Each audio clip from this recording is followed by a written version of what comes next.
그 후에 바울이 아덴을 떠나 고린도에 이르러 아굴라라 하는 본도에서 난 유대인 한 사람을 만나니 글라우디오가 모든 유대인을 명하여 로마에서 떠나라 한 고로 그가 그 아내 브리스길라와 함께 이달리아로부터 새로 온지라. 바울이 그들에게 감에 생업이 같으므로 함께 살며 일을 하니 그 생업은 천막을 만드는 것이더라. 안식일마다 바울이 회당에서 강론하고 유대인과 헬라인을 권면하니라. 실라와 디모데가 마게도냐로부터 내려오매 바울이 하나님의 말씀에 붙잡혀 유대인들에게 예수는 그리스도라 밝히 증언하니 그들이 대적하여 비방하거늘 바울이 옷을 털면서 이르되 너희 피가 너희 머리로 돌아갈 것이요 나는 깨끗하니라. 이후에는 이방인에게로 가리라 하고 거기서 옮겨 하나님을 경외하는 디도 유스도라 하는 사람의 집에 들어가니 그 집은 회당 옆이라. 또 회당장 그리스보가 온 지방과 더불어 주를 믿으며 수많은 고린도 사람도 듣고 믿어 세례를 받더라. 밤에 주께서 환상 가운데 바울에게 말씀하시되 두려워하지 말며 침묵하지 말고 말하라. 내가 너와 함께 있음에 어떤 사람도 너를 대적하여 해롭게 할 자가 없을 것이니 이는 이 성 중에 내 백성이 많음이라 하시더라. 1년 6개월을 머물며 그들 가운데서 하나님의 말씀을 가르치니라. 아멘. 죽음의 수용소에서라고 하는 책의 저자 빅토르 프랭클 심리학자는 유대인이라는 그런 이유로 제2차 세계대전 때 독일군에게 붙잡혀서 그 유명한 아우슈비츠 감옥에서 모진 고통을 당하다가 독일군이 항복하는 그런 바람에 석방되었던 그런 사람입니다.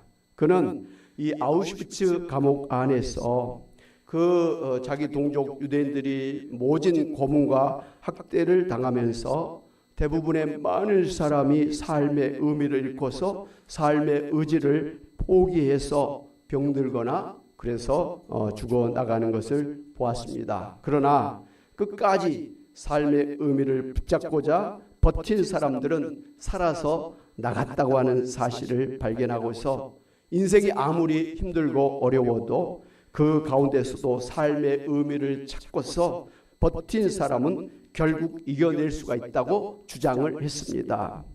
실제로 그는 이 아우슈비츠 감옥에서 반드시 살아나가서 이 독일군의 만행을 온 세상에 알려야 된다고 하는 사명감을 가지고 날마다 그 유리 조각으로 자기의 그 수염을 깎았습니다. 그래서 젊고 싱싱한 그런 모습으로 그렇게 버텼습니다. 왜냐하면 독일군들이 병색이 짙은 그러한 유대인들을 먼저 가스실로 보내어서 죽인다고 하는 것을 알았기 때문에 죽지 않기 위해서는 병들지 않고 건강한 그런 모습이라는 것을 보여줘야 했기 때문이었습니다.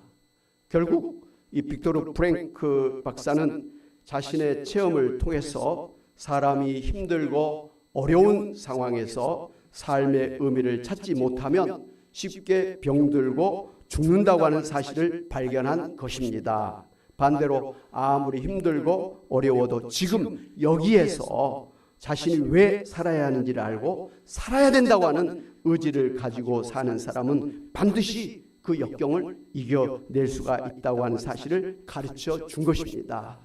그래서 많은 그런 우울증과 또 허무한 그런 삶 가운데 절망하고 낙심한 사람들을 이와 같이 그런 로고 테라피라고 해서 그런 삶의 의미를 당신이 여기서 살아야 되는 이유가 무엇이냐 그런 것을 깨닫게 함으로 이축되었고 정말 죽으면 좋겠다고 하는 그런 절망감에 좌절감에 빠진 사람들을 살려내는 그런 훌륭한 심리학자, 정신학자가 될 수가 있었습니다.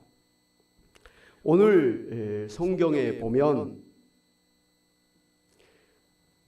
너무 힘들고 어려운 가운데서 희망을 잃은 채로 절망 가운데 있는 한 사람을 볼 수가 있는데 다름이 아니라 사도 바울이었습니다.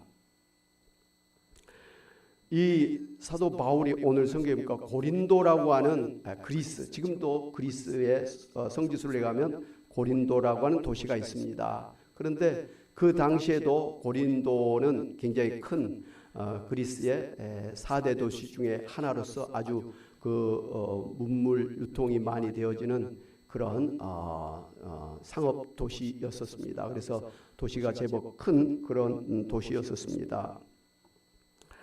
바로 이곳에 오기 전에 사도 바울이 처한 상황을 우리가 먼저 알아야 될 것 같습니다. 사도 바울이 이제 예수님을 만나서 이방인의 사도라고 하는 사명을 받았죠. 그렇게 해서 바나바와 함께 안디옥을 출발해서 바나바의 고향인 구브로로 갔습니다. 그리고 구브로에서 버가라로 또 비시디아 안디옥으로 루스드라와 더베로 이렇게 쭉 주변 나라들을 이렇게 훑으면서 제1차 전도 여행을 했었습니다. 그 다음에는 이제 신라와 함께 아시아로 드로아에서 유럽으로, 유럽에서 빌립보, 또 데살로니가, 베레아, 그리고 아테네로 이렇게 쭉 나라를 옮겨가면서 2차 전도 여행을 했었습니다. 그런데 이 사도 바울이 이런 전도 여행을 하면서 굉장히 어려운 일을 많이 당했습니다. 빌립보에서는 매를 맞아서 건강이 안 좋아졌습니다. 데살로니가에서는 전도하다가 그곳에 있는 유대인들에게 엄청난 심한 핍박을 받았습니다. 심지어 생명이 이태로운 그런 지경에까지 이르렀습니다. 그래서 그곳의 성도들이 바울을 밤중에 몰래 빼돌리는데요. 베레아로 그렇게 피신을 시켰습니다. 그런데 이 데살로니가 있던 그곳에서 막 사도 바울을 핍박하고 방해하고 대적했던 유대인들이 베레아까지 따라와가지고 또 사도 바울을 방해하면서 대적을 했었습니다. 그래서 할 수 없이 바울은 그 디모데와 실라와 헤어져서 혼자 아테네라고 하는 도시로 그렇게 떠나게 되었습니다.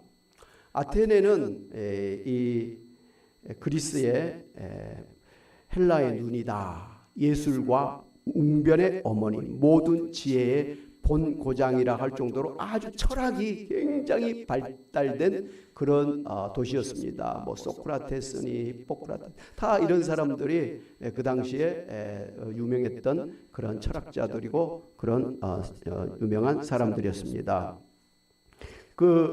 사도 바울은 그 아테네의 철학이 강한 사람들이 말하기를 좋아하는, 따지기를 좋아하는 그런 아테네에 가서 이 에피쿠르스 학파 또 스토아 학파 사람들에게 복음을 전했습니다.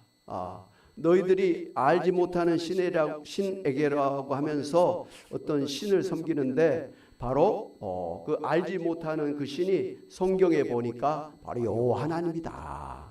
하나님이 천지를 창조하셨고 인생을 창조하셨고 그리고 나라의 지경을 정해서 그렇게 이렇게 살도록 해주셨다. 먹을 것 마실 것을 주시고 해를 주시고 비를 주셔서 살게 하신 분이 바로 하나님이시다. 그런데 사람들이 하나님을 모르고 죄를 짓고 병들고 늙고 죽고 그렇게 불행한 인생을 사는 것을 불쌍히 여기셔서 구원자를 보내주셨는데 하나님의 아들 예수 그리스도를 이 땅에 보내주셨다. 그래서 인간의 모든 죄를 대신해서 예수님이 십자가에서 대속의 죽음을 당하셨다. 그래서 누구든지 예수 믿기만 하면 하나님께서 모든 죄를 다 용서해 주셔서 구원해 주셔서 천국에 들어가게 하시고 하나님의 자녀가 되게 하시고 영생을 주시기로 그렇게 하셨다 하면서 아주 강력하게 이 복음을 전했습니다. 그런데 말입니다. 그렇게 열심히 논리적으로 잘 복음을 전했음에도 불구하고 이 아테네에 이 철학을 좋아하는 사람들, 말을 좋아하던 이런 사람들은 이 사도 바울의 이 복음을 받아들이지를 않았습니다. 말쟁이라고, 말만 잘한다고, 무슨 하나님이 어디 있느냐, 무슨 사람이 죽었다가 다시 살아나는 게 어디 있느냐, 사람이 죽으면 끝이지 무슨 죽은 다음에 무슨 천국과 지옥이 있느냐, 그리고 뭐 예수님이 다시 뭐 재림하시고 그런 게 뭐 있느냐, 이거 뭐 완전 이단 아니냐 뭐 이러면서 아주 사도 바울의 이 복음을 무시하고 그리고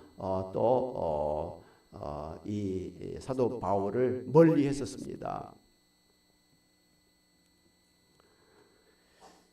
바로 이 고린도 이 아테네에서 완전히 사도 바울은 선교에 실패를 했었습니다. 겨우 몇 사람 복음을 받아들인 사람이 있었지만 거기에서는 소위 가는 곳마다 교회를 개척을 했었는데 이 아테네에서는 교회를 개척하지를 못하고 너무 실망하고 상처를 받았습니다. 자기가 아는 모든 지식을 총동원해 가지고 이 철학자들에게 변론을 하면서 예수님을 증거하려고 했는데 이게 통하지 않는 거예요. 받아들이지 않는 거예요. 너무 낙심이 된 겁니다. 절망한 겁니다. 그래서 이 아테네를 떠날 수밖에 없었는데 이때 이 사도 바울은 내가 아무리 열심히 복음을 전해도 이게 통하지 않는구나, 전도가 안 되는구나, 선교가 안 되는구나, 교회를 세울 수가 없구나 하는 그런 절망감을 가지고 아테네를 떠났던 것입니다. 한마디로 의기소침해졌고 자신감을 완전히 잃어버린, 내가 앞으로 이런 사람들에게 어떻게 복음을 전하는 일을 할 수 있겠느냐, 그 자신의 그 선교사로서의 그런 일에 자괴감을 가진 그런 마음으로 아테네를 그렇게 쓸쓸하게 허무하게 떠나서 다음 도시로 간 게 오늘 바로 고린도라고 하는 도시였었습니다. 여러분이 많이 아신 것처럼 고린도에서는 그 미의 여신, 사랑의 여신이라고 하는 비너스, 오늘 또 로마 이름으로는 아프로디테라고 하는 거대한 여신의 신전이 있었습니다. 바로 그 신전에는 1000명의 여사제가 있었는데요. 이 여사제들이 그 사랑의 신을 만나도록 하기 위해서 자기들이 남자들과 하룻밤을 자는 그런 일을 통해서 사랑의 신을 만날 수 있게 해준다고 그렇게 했었습니다. 그러니까 한마디로 이 고린도의 이 신전의 여사제들은 요즘 말로 하면 창녀들이었습니다. 이상하죠? 사랑의 신을 만나는데 자기들하고 잠을 자야 사랑의 신에게 나갈 수 있다, 뭐 이런 이상한 이야기를 했었습니다. 어찌됐든 이 고린도 도시는 이러한 식으로 아주 음란한 도시, 퇴폐한 그런 도시였었습니다. 그래서 그 당시에 이 고린도 같은 사람아, 이 고린도 같은 사람아 이렇게 한 말은 욕이었습니다. 그건 바로 이 방탕한 놈아, 이러한 욕으로 그렇게 통용이 됐었습니다. 그 정도로 이 고린도 교회는 부패하고 타락하고 성적으로 아주 음란한 그런 도시였었습니다. 그런데 이 사도 바울이 그걸 알고 이 고린도 교회를 왔습니다. 그래서 고린도 교회에 처음 이 사도 바울이 도착했을 때 어떤 마음이었느냐면 성경에 이제 고린도전서 2장 3절에 내가 너희 가운데 거할 때 약하며 두려워하며 심히 떨었노라 그랬습니다. 아주 처음에 고린도 교회에 왔을 때 아는 사람도 없지요. 또 그동안 자기를 도와줬던 실라와 디모데도 없죠. 호롤단신으로 이 낯선 고린도 땅에 왔었습니다. 그리고 이미 지쳤습니다. 아테네에서 선교에 실패를 했기 때문에 아주 낙심한 그런 상태로 왔었습니다. 자기가 뭘 해도 안 통한다고 하는 그런 절망감을 가지고 있었습니다. 그런데 이 고린도 교회니까 더 과간이거든요. 이거 완전히 정말 타락한 그런 도시였거든요. 그래서 이 음란한 도시, 타락한 도시 고린도에서 어떻게 전도하고 어떻게 선교를 할 수가 있겠는가, 그런 낙심한 마음이 있었습니다. 두렵고 떨리는 그런 마음으로 있었습니다. 그런데 그때에 이 바울을 도왔던 실라와 디모데가 이 바울을 찾아왔습니다. 그래서 힘을 얻었습니다. 그래서 또 이 열심히 유대인들에게 예수는 그리스도라 하면서 막 또 고린도에서 힘을 내서 복음을 전했는데 마찬가지로 또 이 고린도에 있는 사람들이 이 바울의 이 복음을 받아들이질 않았습니다. 오히려 또 막 대적을 했습니다. 핍박을 했었습니다. 바로 근데 그 사람들이 누구냐 그러면 그 고린도에 있던 유대인들이에요. 같은 동족인 유대인들이 이 사도 바울을 갖다가 대적하고 뭐 죽일 놈이라 그러면서 막 그렇게 달려들었던 것입니다. 그래서 바울이 또 낙심이 된 거예요. 야, 이게 참 이 고린도에서도 더 이상 이 복음을 전할 수가 없겠다. 낙심한 마음으로 바울이 그런 이야기를 합니다. 내 발에서 먼지를 털어버리겠노라. 너희 피가 너희 머리에 있을 것이다. 나는 너희에 대해서 깨끗하니라 하면서 이 고린도에서 이제 떠나겠다고, 그리고 나는 다시는 이제 유대인들에게는 복음을 전하지 아니하고 이방인에게 이제 가겠노라. 그렇게 선포를 했었습니다. 얼마나 이 자기 동족 유대인들에게 상처를 받았으면 이런 나는 이제 더 이상 유대인들에게 복음을 전하지 않겠다. 이제 너희들이 복음을 듣지 못해서 이 지옥 가는 것은 너희들의 책임이다. 내 책임 아니야. 이렇게 하면서 더 이상 유대인들에게 복음을 전하지 않겠다. 고린도에서 복음을 전하지 않겠다. 이렇게 생각을 했었습니다. 한마디로 이 사도 바울은 육신적으로도 아주 지쳐 있었습니다. 그리고 경제적으로도 아무도 없는 그런 고린도에 왔기 때문에 경제적으로도 먹고 살기가 힘들었었습니다. 무엇보다도 영적으로 너무너무 정말 번아웃, 침체되어 있었습니다. 그래서 모든 걸 다 내려놓고 싶은 그런 마음을 가지고 있었습니다. 그런데 이러한 때에 하나님이 이 사도 바울을 찾아와 주셔서 위로해 주신 것을 오늘 우리가 성경을 통해서 볼 수가 있습니다. 9절에 보니까 밤에 주께서 환상 가운데 바울에게 말씀하시되 두려워하지 말며 침묵하지 말고 말하라. 내가 너와 함께 있음에 어떤 사람도 너를 대적하여 해롭게 할 자가 없을 것이니 이는 이 성 중에 내 백성이 많음이라 하시더라. 그랬습니다. 사도 바울은 인간적으로 나는 이 고린도에서 더 이상 복음을 전할 수가 없다. 아테네에서 실패한 것처럼 이 고린도에서도 실패할 수밖에 없다. 그런 절망감, 낙심감을 가지고 자기가 하는 이 선교의 일에 자괴감을 가지고 있었을 때 하나님께서 바울을 찾아오셔서 격려해 주신 것입니다. 위로해 주신 것입니다. 두려워하지 말라.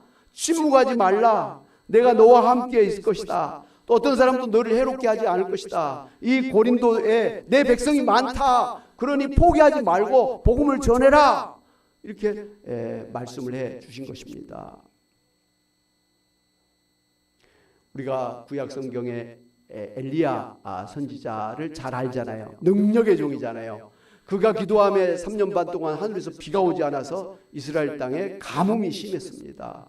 그런데 또 이 엘리야가 기도하니까 3년 반 동안 비가 오지 않았던 이 땅에 먹구름이 몰려오면서 큰 비가 내려서 그동안의 가뭄을 해결하고도 남는 그런 능력을 나타내었습니다. 그리고 갈멜산 산상에서 바알 신의 제사장 400명과 아세라 목상 신 제사장 450명과 영적 전쟁을 벌이잖아요. 산꼭대기에다가 제단을 쌓고 살아계신 하나님이 이 제단에 불을 내려서 불태울 것이다. 그러면서 바알 신 제사장과 아세라 목상 신 제사장 850명에게 너희 신에게 이 제단에 불을 내려서 이 제단을 불태우게 하라고 막 했었습니다. 근데 막 그 사람들이 막 난리를 치고 큰 소리를 치고 막 심지어 자기 몸을 막 그냥 이렇게 자해를 하면서까지 우리의 신이시여 바알 신이시여 불로 역사해 주셔서 바알 신이 살아계신 우리의 신이신 것을 이 백성에게 알게 하옵소서. 저 무례한 엘리야 선지자 앞에서 불로 역사해 주옵소서. 막 하루 종일 있었는데도 뭐 하나의 불도 내리질 않았습니다. 그때 엘리야 선지자가 하늘을 향해서 하나님께 기도하죠. 살아계신 하나님, 이곳에 불을 내려 주옵소서. 그래서 이 아하방과 이 백성들 그리고 이 우상의 제사장들 앞에서 하나님이 살아계신 참 하나이신 것을 보여주옵소서. 그러면서 간절하게 기도했을 때 이 불이 확 내려서 산 정상에 있는 이 제단의 그러한 제물과 또 그 고랑을 파서 거기에 담아놨던 물을 탁 이렇게 훑어버렸지 않습니까? 할렐루야! 이렇게 엘리야가 정말 하나님의 그러한 능력 있는 신령한 종이었던 것을 우리는 잘 알고 있습니다. 그런데 이렇게 대승을 거두었던 이 엘리야 선지자가 아하방의 왕 이세벨이 이 엘리야 선지자를 가만두지 않겠다. 내가 반드시 저를 죽이겠다. 이렇게 왕도 아닌 왕후가 그런 말을 했단 말이죠. 그 말을 듣고 엘리야 선지자가 피신을 했는데 저 광야에 남쪽의 광야에 사막에 그렇게 혼자 도망쳤습니다. 그리고 그곳에 이 로뎀나무 조그만 나무의 그 그늘에 앉았다가 누웠다가 하나님 차라리 여기서 제가 죽었으면 좋겠습니다. 더 이상 살 용기가 없습니다. 하나님 이제 지쳤습니다. 이제 나이도 됐으니까 차라리 저를 죽여 주옵소서. 더 이상 살고 싶지가 않습니다. 번아웃 된 거예요. 아니 그런 대승을 거두었던 사람이 왜 갑자기 그 왕후 여자 한 사람이 내 엘리야를 가만두지 않겠다고 하는 그 말을 듣고 도망가가지고 이렇게 차라리 죽었으면 좋겠다고 이런 말을 했는지는 알 수가 없어요. 그런데 이해할 수 있는 면이 사람이 큰 일을 행하고 난 다음에는요 갑자기 이렇게 마음이 우울해진다고 합니다. 그 화려한 무대에서 스포트라이트를 받고 춤을 추고 노래했던 그런 가수들도 있잖아요. 그 많은 사람들이 무대를 떠난 뒤에 혼자 이제 뭐 호텔에 이렇게 들어오면요 허전하다고 합니다. 오히려 막 더 기쁘고 막 신이 나야 되는데 허전한 마음이 있어가지고 그냥 쭉 늘어진다고 합니다. 그래서 술도 먹고 심지어는 뭐 마약도 하고 심지어는 뭐 이상한 일도 하고 뭐 이렇게 하면서 확 타락해지는 그런 일들이 있다고 합니다. 성공한 뒤에 오히려 사람이 확 허무해지는 그런 느낌을 갖는다. 그러니까 엘리야 선지자가 그런 영적으로 대승을 거두었음에도 불구하고 하늘에서 막 비가 내려오고 하늘에서 불이 내려오게 하는 그런 능력의 그런 일을 했음에도 불구하고 그 다음에 갑자기 허무한 허전한 마음이 들어가지고 그렇게 하나님이 이제 죽었으면 좋겠습니다. 더 이상 살고 싶지가 않습니다. 이렇게 하나님 앞에 기도했다라는 것이죠. 얼른 이해가 안 되지만 그러나 큰 일을 하고 난 다음에는 오히려 그런 허무한 마음이 생긴다더라. 왜 그렇게 하냐면 그런 큰 성공을 못 해봤기 때문에 뭐 그런다더라. 이렇게 말할 수밖에 없습니다. 어찌됐든 이런 엘리야에게 하나님께서 잠자고 있는 엘리야에게 찾아오셔서 마실 물과 또 먹을 떡을 주시면서 엘리야야 먹고 마시고 힘을 내라. 근데 또 그걸 먹고 마시고 또 다시 또 피곤에 떨어졌습니다. 또 하나님이 와서 또 깨워서 물도 마시게 하고 떡도 마시게 하면서 엘리야야 먹고 마시고 힘내라.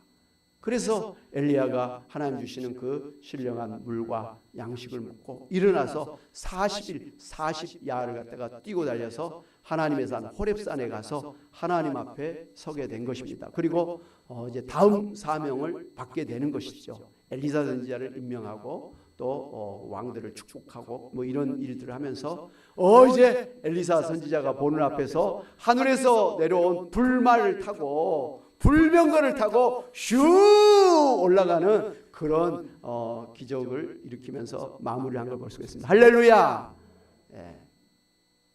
엘리야는 죽음을 보지 아니하고 천국에 올라갔던 그런 사람인 것이죠. 엘리야가 로뎀나무 밑에서 차라리 죽었으면 좋겠습니다. 이제 뭐 더 이상 뭐 해야 될 일도 없을 것 같고 그냥 이 정도면 된 것 같습니다 하면서 그냥 절망하고 낙심하고 차라리 죽었으면 좋겠습니다. 그런 사람이었는데 하나님께 찾아오셔서 힘을 주고 말씀을 하고, 그러니까 다시 소생해가지고 그 40일 40날을 그냥 뛰고 달려가지고 하나님 앞에 나아가서 하나님을 만났던 것 아니겠습니까? 하나님의 사명을 가지고 다음 또 사명의 바톤을 넘기면서 그 화려한 마무리를 했던 것 아닙니까? 할렐루야! 하나님이 하나님의 사랑하는 종을, 하나님의 자녀들을 끝까지 지켜주시는 거예요. 우리가 일을 하다 보면 낙심하고 절망하고 더 이상 살고 싶지 않은 그런 때가 있지 않습니까? 이번에도 어떤 그 가장이 뭐 얼마를 빚져가지고 그걸 갚지 못해서 자기 부인하고 자식 둘을 갖다가 차에 태워가지고 저 전라도 어디 섬에 가가지고 그냥 차에 그냥 문 잠궈가지고 바닷속에 빠져가지고 아이 둘도 죽고 자기 부인도 죽었다고 그럽니다. 근데 그 사람도 죽으려고 빠져들었는데 정신을 차려보니까 죽을 것 같아가지고 문을 열고 뛰쳐나왔다는 것 아니겠습니까? 이렇게 빚져가지고 우리가 이렇게 고생을 한 것보다는 차라리 우리 다 죽어버리자, 뭐 이런 마음으로 수면제를 먹어서 자기 부인이랑 같이 우리 다 그냥 수면제 먹고 죽자, 그렇게 했다고 합니다. 정작 그렇게 해놓고 자기만 쓰고 살아왔다. 이게 나쁜 남편이야, 나쁜 아버지야. 1억 뭐 몇천만 원이라고 하는 말인데, 사람이 경제적으로 어려움을 당하고 또 몸에 막 병이 나고 또 주변 사람들에게 막 이렇게 그 이상한 말을 듣고 막 이런 비난을 받으면 차라리 그냥 끝내버리자, 죽어, 이런 마음이 생긴다고 합니다. 여러분도 뭐 그런 때가 한 번씩은 있지 않았을까요? 혹여 지금도 뭐 그런 마음을 갖고 계십니까? 어쨌든 우리가 살다 보면 그런 때가 한 번씩 있더라는 것이죠. 사도 바울도 가는 곳마다 개척을 해가지고 교회를 세우고 그렇게 1차, 2차, 3차, 4차, 5차 전도 여행을 했던 그런 훌륭한 이 신약 성경에 27권인데 그중에 13권의 책을 쓴 사람이 사도 바울이잖아요. 대단한 초대교회의 기초를 튼튼하게 세웠던 사도인데도 불구하고 이런 차라리 죽었으면 좋겠다. 그냥 이제 더 이상 내가 복음을 전하지 않으면 싶다, 이런 마음을 가질 정도로 낙심하고 절망한 때가 어디라는 것이죠. 모세도 그랬고 하나님의 사람들이 한 번씩은 다 이런 때가 있었던 것 같아요. 근데 공통적으로 이 사람들이 그 위기를 극복한 것은 하나님이 찾아오신 거예요. 여호수아가 이 가나안 땅의 7 족속과 전쟁하기 위해서 이제 준비를 하는데 두려워했었어요. 그런 때 하나님이 찾아오셔서 여호수아야 두려워하지 말라, 내가 너와 함께 할 것이다, 내가 밟는 모든 땅을 너에게 줄 것이다, 이렇게 하면서 또 힘을 주셨습니다. 모세가 두려워서 애굽의 바로 왕에게 나가는 것을 두려워할 때 지팡이를 주면서 또 내가 너와 함께 할 것이니까 두려워하지 말라 하면서 기적을 일으키면서 결국은 이스라엘 백성을 출애굽시켰지 않습니까? 하나님의 사람들이 다 한 번씩 어려운 일 당할 때는 그냥 하나님도 잊어버리고 차라리 여기서 끝냈으면 좋겠다, 뭐 천국이고 지옥이고 뭐고 다 필요 없고 그냥 빨리 끝냈으면, 이런 마음을 갖는다는 것이죠. 그런데 너무 감사한 것은 하나님께서 그 어려운 때 찾아오셨다는 것입니다. 이게 중요한 거예요. 할렐루야. 내가 너희와 함께 할 것이다, 내가 세상 끝날까지 너희와 함께 할 것이다. 오늘 하나님이 우리에게 말씀하신 거예요. 엘리야 선지자나 이런 뭐 모세나 다윗에게만 한 게 아니에요. 오늘 예수 믿고 구원받은 모든 하나님의 사람들을 하나님께서는 내 딸이다, 내 아들이라고 생각하시면서 내가 오늘 너희를 구원해서 내가 너와 함께 하는데 세상 끝날까지 너희와 함께 할 것이다. 너 혼자 있는 게 아니야. 힘들고 어려운 때도 내가 너와 함께 있다고 하는 그런 말씀으로 우리를 찾아와서 위로해 주신 것입니다. 우리가 새벽마다 욥기서를 살펴보았지 않습니까? 그런데 욥이 알 수 없는 그런 고난을 당했잖아요. 자기 재산이 다 날아갔지요. 자식들은 다 죽어버렸죠. 자기 몸에 병이 났지요. 그리고 주변 사람들은 다 떠났지요. 심지어 자기 부인마저도 그냥 그랬죠. 그러니까 정말 어려운, 이게 사는 게 아니잖아요. 몰골이 흉측하게 변해가지고 막 피고름이 나고 막 구더기가 생겨가지고 그냥 막 질그릇 조각으로 자기 몸을 막 긁어댈 정도로 아주 비참한 처참한 그런 상황에 떨어졌잖아요. 그걸 주변 사람들이 다 보고 있었잖아요. 새 친구가 와갖고 그걸 다 보면서 오히려 너가 이렇게 된 거 너 죄가 있는 거니까 하나님 앞에 회개하라고 막 그냥 다그쳤지 않습니까? 불난 집에 막 그냥 기름을 부는 격으로 이 욥의 그냥 마음을 확 뒤집어 놓지 않았습니까? 너희들이 내 친구냐 할 정도로 욥이 막 그 친구들이 말하면 말할수록 더 화가 나고 분이 났던 것이죠. 내가 무슨 죄가 있어서 이런 게 아니지 않느냐? 너희들도 알 것처럼 내가 하나님 앞에 얼마나 신실하게 살았는데 내 죄가 때문에 이런 자식들이 죽는다. 나 그런 자식들이 죽을 정도의 죄를 지은 적이 없어. 이건 나도 몰라. 이건 하나님이 하시는 일이야. 나는 하나님이 왜 나한테 이런 일을 하는지는 몰라. 그러나 하나님이 다 내 인생을 주관하시고 인도하시니까 결국은 하나님은 나를 합력의 소원을 이루시고 복을 주시는 하나님이시니까 내가 복을 받을 때도 할렐루야 감사했지만 내가 지금 이런 화를 당할 때도 하나님의 그 섭리를 내가 인정하기 때문에 감사하고 기뻐할 수밖에 없지 않느냐. 이렇게 하면서 그 환난 가운데서도 이 하나님을 꼭 붙들고 이 모든 것을 이겨냈고 하나님께서 또 그런 욥에 찾아오셔서 욥을 위로해 주시고 결국은 욥이 이 고난 당한 뒤에 정금같이 나오게 됐지요. 신앙이 얼마나 좋아졌습니까? 그 전도 좋았지만 이 고난을 당한 뒤에 정말 욥은 정금 같은 그런 튼튼한 신앙의 사람이 되었습니다. 하나님이 이 욥을 갑절로 축복해 주시잖아요. 이 재산을 다 2배로 갑절로 축복을 해주셨습니다. 양도 2배로, 낙타도 2배로, 소도 양 다 2배로 이렇게 해줬습니다. 자식 7명을 아들 7명, 딸 3을 다시 낳았는데 최고의 절세 미인들로 아주 그냥 그 출중한 그런 자식들로 하나님이 또 세워주셨습니다. 그리고 그동안 그 욥을 멀리했던 그 이웃들이 욥에 찾아와가지고 막 금 하나씩을 가지고 와가지고 선물로 주면서 다시 막 욥을 위로하고 다시 욥에게 몰려들고 그 세 친구들 또 욥과 화목하게 하시고 모든 관계를 회복시켜 주셨어요. 그 부인도 다시 욥을 사랑하게 됐을 줄로 믿습니다. 참 신기한 것은 다 갑절로 다 축복을 했는데 왜 부인만큼은 갑절로 축복을 안 해줬는지 모르겠어요. 한 여자만으로도 힘들어. 2 여자를 주면 큰탈 나기 때문에 여봐 다른 건 갑절로 주지만 여자는 너 이 한 사람만으로도 만족해라. 한 사람 감당하기도 힘든 걸 내가 안다 하면서 그랬었어요. 그래서 어쨌든 행복한 그런 인생을 살았는데 70의 그 어려운 일을 당했는데 그 다음 몇 년을 더 살았습니까? 갑절의 인생을 살았어요. 140년을 더 살다가 이 세상을 떠났다는 것 아닙니까? 할렐루야.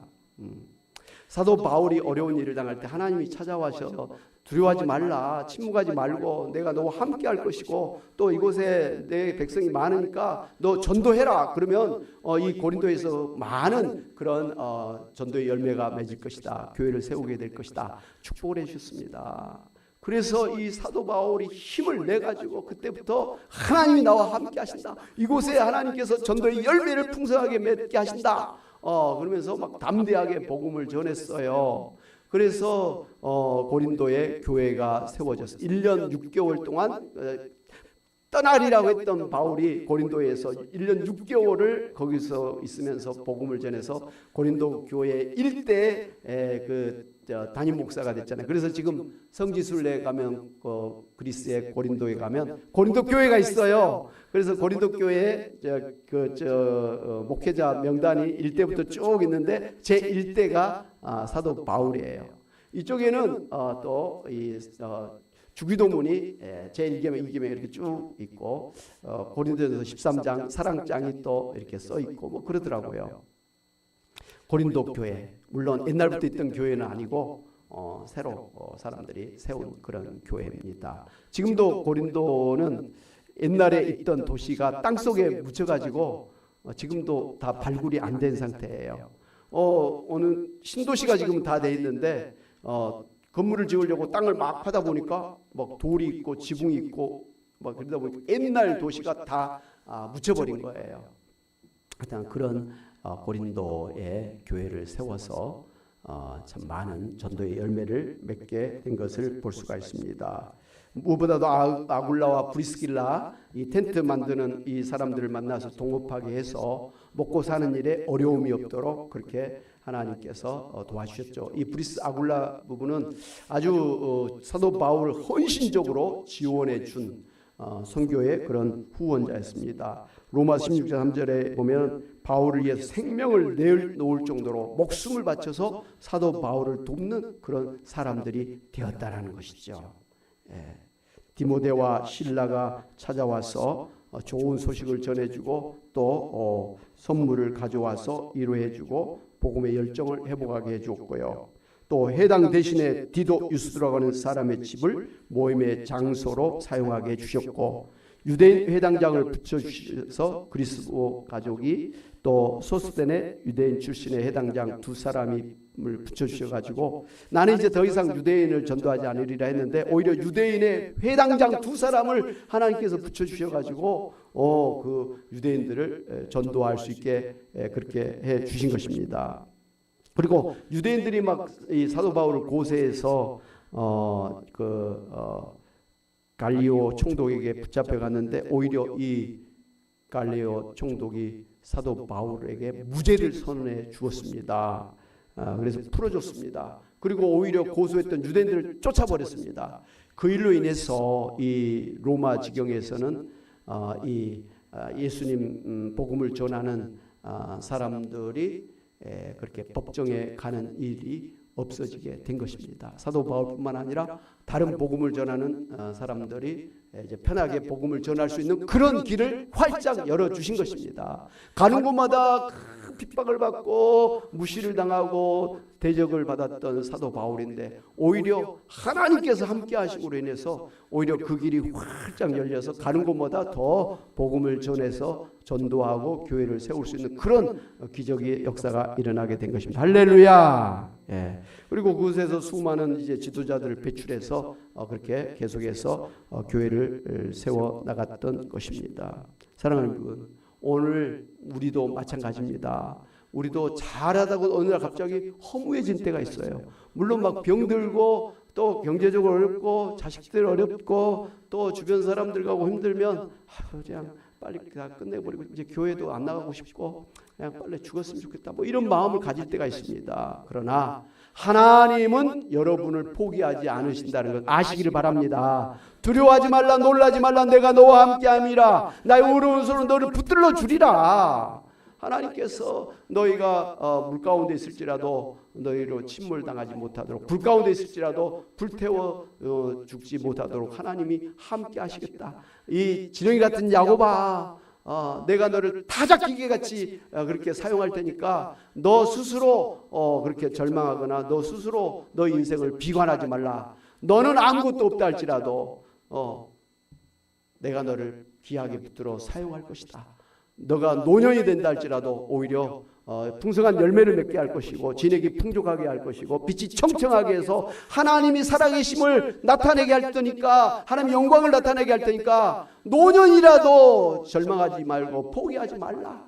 이렇게 말씀하십니다. 할렐루야. 오늘 사랑하는 우리 권사님 집사님들에게 하나님이 주시는 축복의 말씀 되시기를 주님의 이름으로 축원합니다.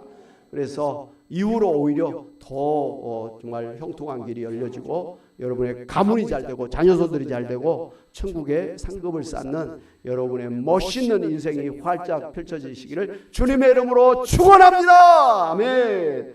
말씀을 생각하면서 우리 복음송 한 장하고 기도하겠습니다. 복음송 괴로울 때 주의 얼굴 보라.